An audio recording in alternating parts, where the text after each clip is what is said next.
Hai, saya Jack.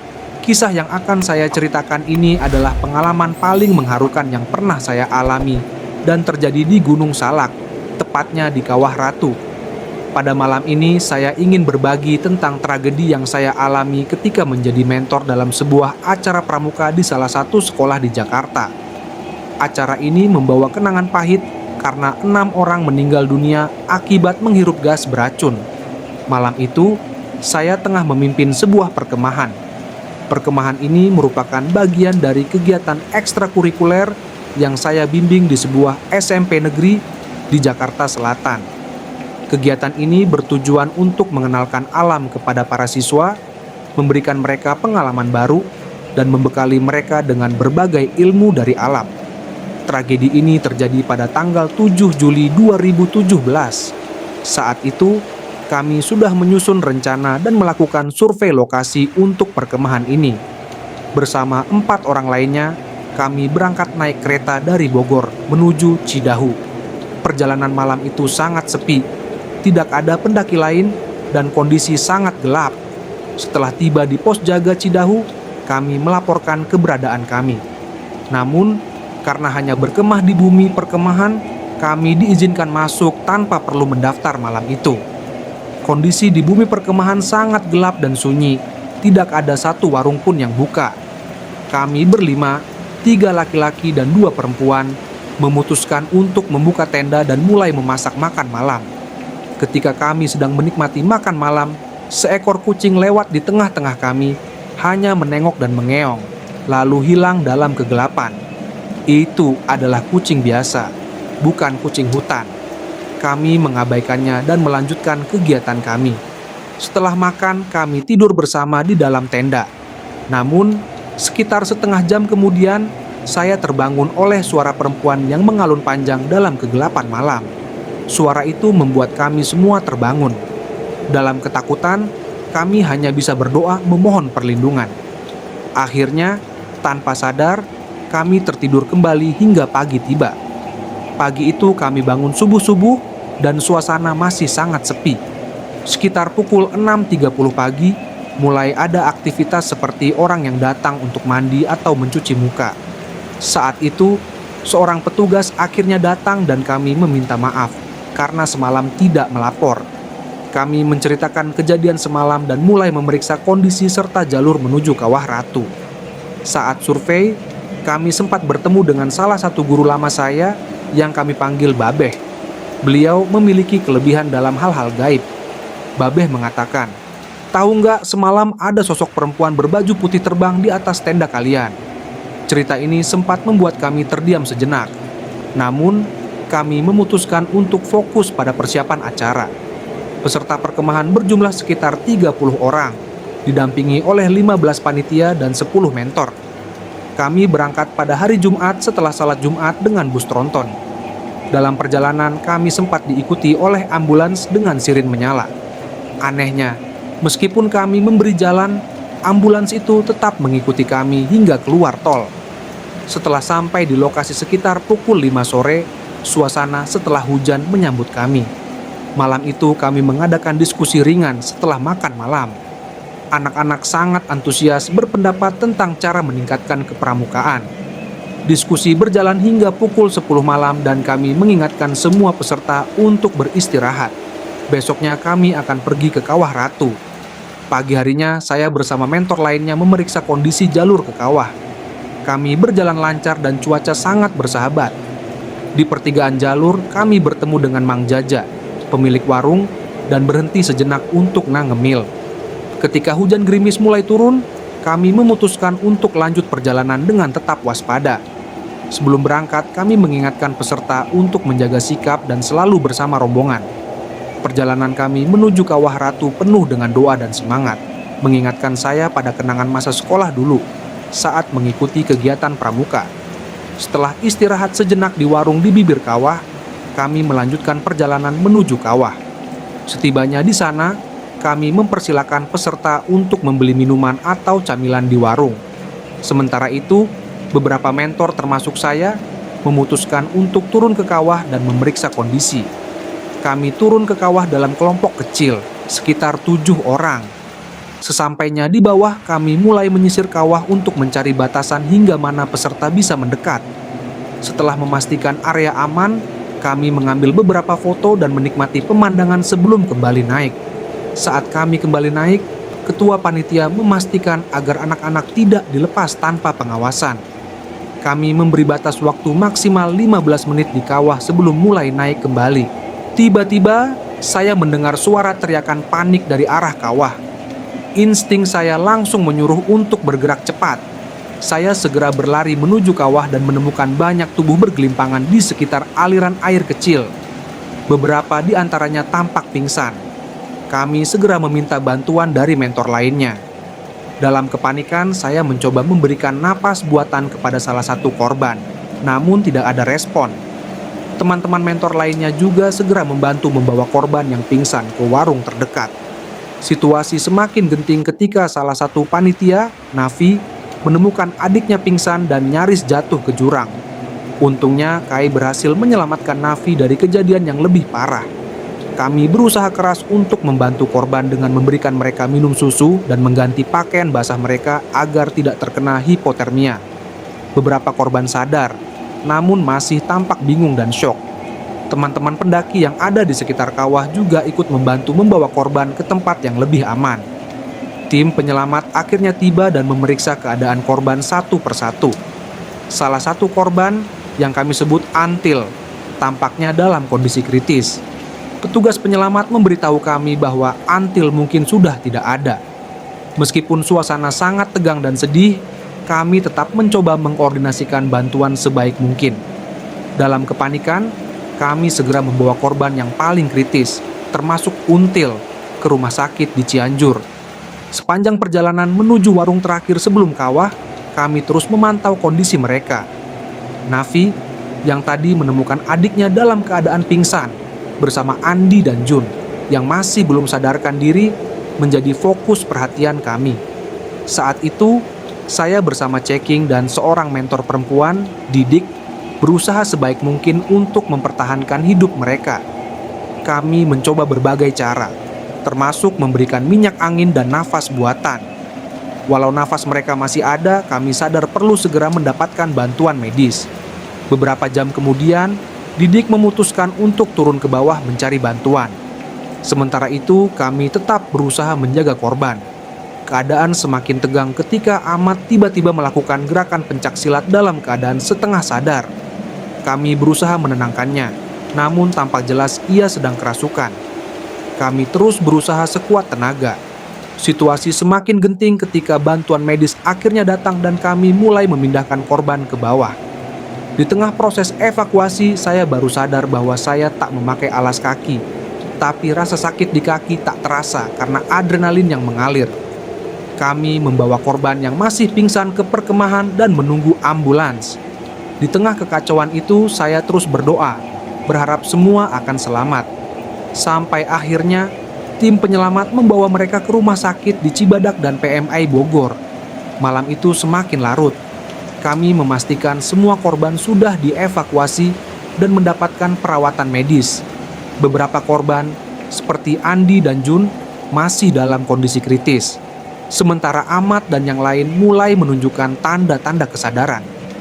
Ketika panitia perempuan, Wawan, mengabarkan kabar baik bahwa beberapa korban mulai sadar, saya tidak bisa menahan air mata. Malam itu menjadi momen paling mengharukan dan melelahkan bagi kami semua.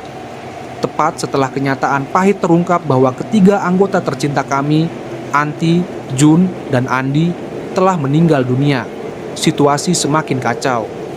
Kejadian ini belum tersebar luas, dan para mentor serta peserta perkemahan berusaha keras untuk memahami apa yang sebenarnya terjadi. Dengan fisik dan emosi yang drop, kami hanya bisa teriak dan menangis di tengah keramaian yang semakin riuh di bawah. Saat mobil-mobil datang, beberapa mentor senior memutuskan untuk membubarkan acara dan segera membawa semua peserta pulang.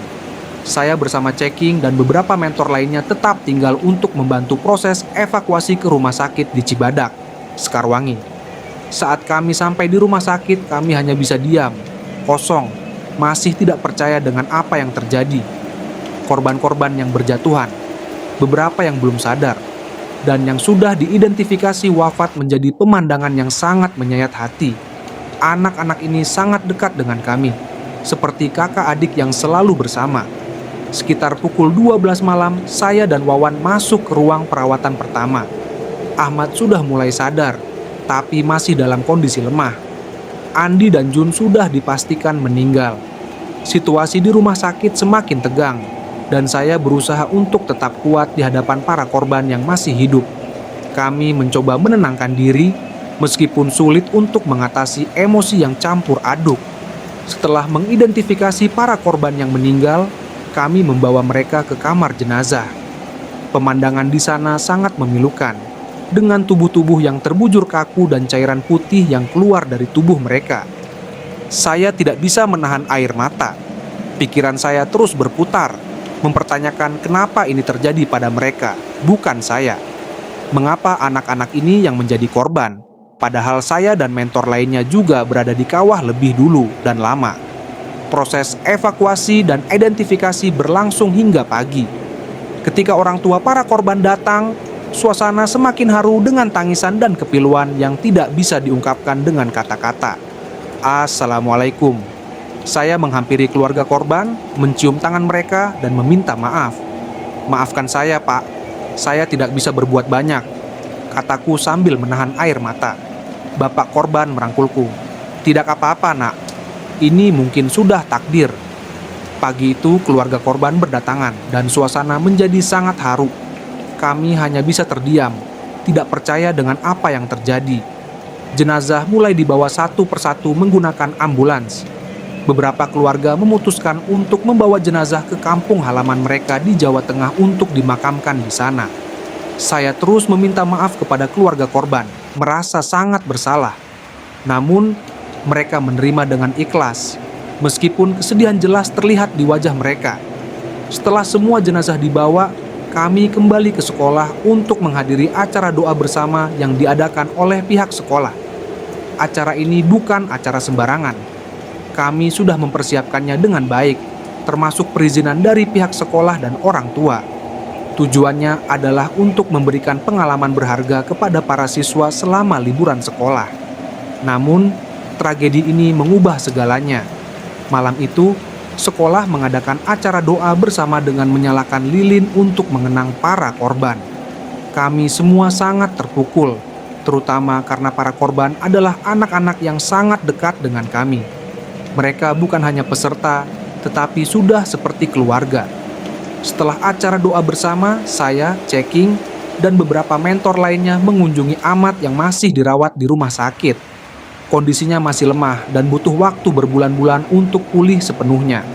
Racun yang masuk ke aliran darahnya membuatnya harus menjalani perawatan intensif. Kami pulang ke sekolah dengan hati yang berat. Di stasiun Bogor, kami melihat berita tentang kejadian ini di berbagai koran. Berita yang simpang siur membuat kami semakin sedih. Beberapa media bahkan menyebutkan adanya kekerasan yang jelas tidak benar. Kami memilih untuk diam dan membiarkan waktu yang menjawab semua pertanyaan. Yang terpenting bagi kami adalah memastikan para korban mendapatkan perawatan yang layak dan keluarga mereka mendapatkan dukungan yang mereka butuhkan. Ketika saya sampai di Depok, saya memutuskan untuk pulang ke rumah. Waktu itu, Ceking dan beberapa mentor lainnya menyarankan saya untuk istirahat. Dalam perjalanan pulang, pikiran saya terus melayang mengenang kejadian di Gunung Salak. Malam itu, meskipun tubuh sangat lelah, saya sulit untuk tidur. Pikiran saya kosong, masih mencoba menerima kenyataan pahit yang baru saja terjadi. Tiba-tiba, dalam keheningan malam, saya mendengar suara almarhum Nafi dan Anti.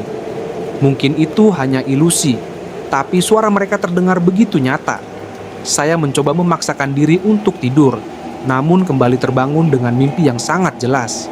Saya melihat mereka berenam, tersenyum dan berpamitan. Mereka meminta saya untuk mendoakan dan mengingat mereka dengan kebaikan. Mimpi itu sangat mengganggu, namun membuat saya merasa sedikit tenang bahwa mereka sudah damai. Kepergian mereka meninggalkan luka mendalam. Kami di organisasi pramuka bukan hanya sekadar teman, tapi sudah seperti keluarga. Ingatan tentang mereka selalu terbayang, dari latihan hingga bercanda bersama.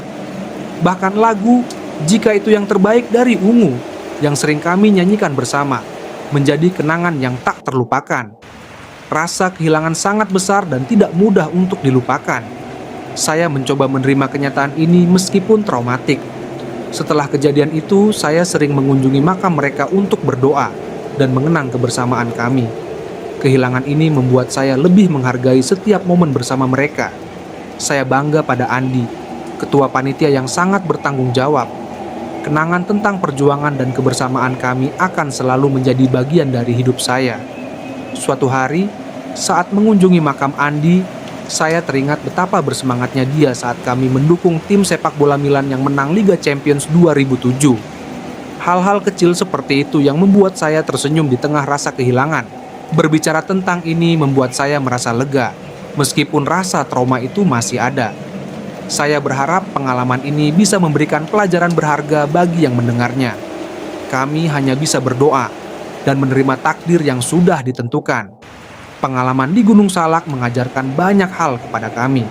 Sebelum peserta turun ke bawah, saya dan teman-teman mentor mengecek dulu kawah dan kondisi saat itu sangat normal. Tidak ada tanda-tanda adanya gas beracun. Kami sudah sering ke sana dan tahu bahwa pendakian bisa dilakukan dengan aman. Namun, kejadian ini mengingatkan saya pada tragedi Kawah Sinila Dieng, di mana gas beracun juga menjadi penyebab jatuhnya korban. Gas ini tidak berbau, tapi sangat mematikan. Berdasarkan keterangan dari dokter di PMAI, gas ini mengandung zat kimia yang bisa melemaskan tubuh seperti kloroform, menyebabkan korban lemas dan tidak bisa berbuat apa-apa. Setelah kejadian ini, banyak yang bertanya apakah saya trauma untuk mendaki. Saya akui rasa bersalah dan trauma sempat menghantui saya. Namun, mendaki adalah hobi saya dan meski tak ada waktu untuk melakukannya lagi, keinginan untuk mendaki tetap ada. Beberapa mantan peserta kejadian itu malah menjadi lebih hobi mendaki setelahnya. Mereka melanjutkan hobinya dan tetap menikmati keindahan alam. Ini menunjukkan bahwa meskipun tragedi ini meninggalkan luka, semangat untuk menikmati alam tetap hidup. Sebagai mentor, saya merasa bertanggung jawab penuh atas kejadian ini. Saat itu, saya dan para mentor lainnya membantu mempersiapkan acara dan memastikan segala sesuatunya berjalan dengan baik. Ketika tragedi terjadi, saya merasa sangat terpukul dan merasa bertanggung jawab atas keselamatan mereka. Keadaan ini membuat saya merenung dan belajar banyak tentang betapa berharganya setiap momen bersama. Pada akhirnya, kenangan tentang mereka yang telah pergi akan selalu hidup dalam ingatan saya. Mereka adalah bagian dari keluarga besar kami di Pramuka, dan kehilangan mereka meninggalkan luka yang mendalam. Namun, kehidupan harus terus berjalan. Meskipun tidak mudah, kami mencoba menerima takdir ini dengan ikhlas. Kami berharap kejadian ini bisa memberikan pelajaran berharga bagi semua orang tentang pentingnya persiapan dan kewaspadaan saat beraktivitas di alam bebas.